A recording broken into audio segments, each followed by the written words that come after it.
You know, I'm one of those kids who who are perceived to be the strongest, you know. I am not going to lie. There are times when I also thought nothing could break me, like please bring it on, yeah? Until I allowed myself to be vulnerable. I can say the truth was I thought I was unbreakable because of the things that I had been exposed to. You know, um, there are people here on my phone that I allow to see the other sides of my life that they never saw, even when I was staying in their houses. You know, because I want to tell them that I was aware of what they were doing. You know, and the fact that I was aware of what they were doing, and now they know that I knew and I understood and I fully understood what they did and why they did what they did, and I have never really understood why they did what they did, you know.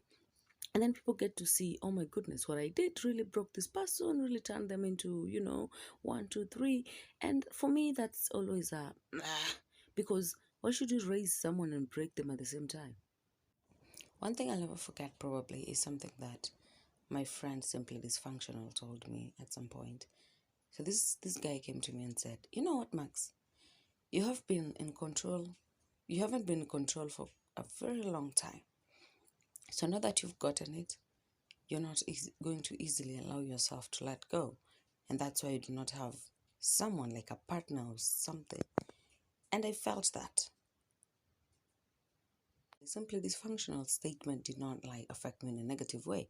It made me have a different view of life, you know. It made me understand that indeed my guard was really, really on. And that's why every time I would get into a relationship and somebody tries to show me a sign of abuse or just emotional neglect, kidogo, I'm already bouncing. Like I'm like, psh, I'm out.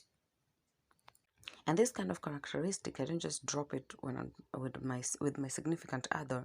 It's also with the platonic relationships and my relationship with adults, every other adult, because I know some adults can be so manipulative. They can take advantage of the fact that probably you suffer from child abandonment issues, and now they'll start to use that against you. Yeah, and trust you me, I have seen it myself, how people can be so abusive. Wild as it may sound, as selfish and as, you know, as it may sound, this has helped me, you know. Like I'm one of those people who beg in relationships. I don't even want to say I'm a simp, I'm a slave, you know. But then this particular side of me has taught me to let it go as soon as possible, as long as it shows signs of breaking me. Yeah. So I think that has worked out for me. Looking at the most recent days, I was having a conversation with two of my very good friends, and I was telling them that sometimes even if your best friend is your best friend, has been your best friend for years, sometimes you have to check on their mood before you joke the regular jokes that you guys do, because there's sometimes you unintentionally hurt someone. And of course, it's not what you said, it's how you made them feel. I've seen children as young as 9 years die of suicide because there were things they did not understand. And when they asked, they were not given responses that were worth it. And now that brings me to my last point. As an adult, if you see a child struggling, do not allow them to struggle because you struggled. Our stories are different.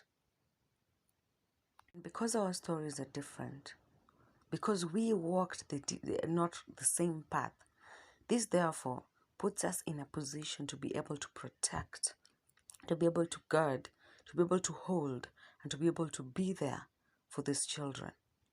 So take your time. Look at the child around you.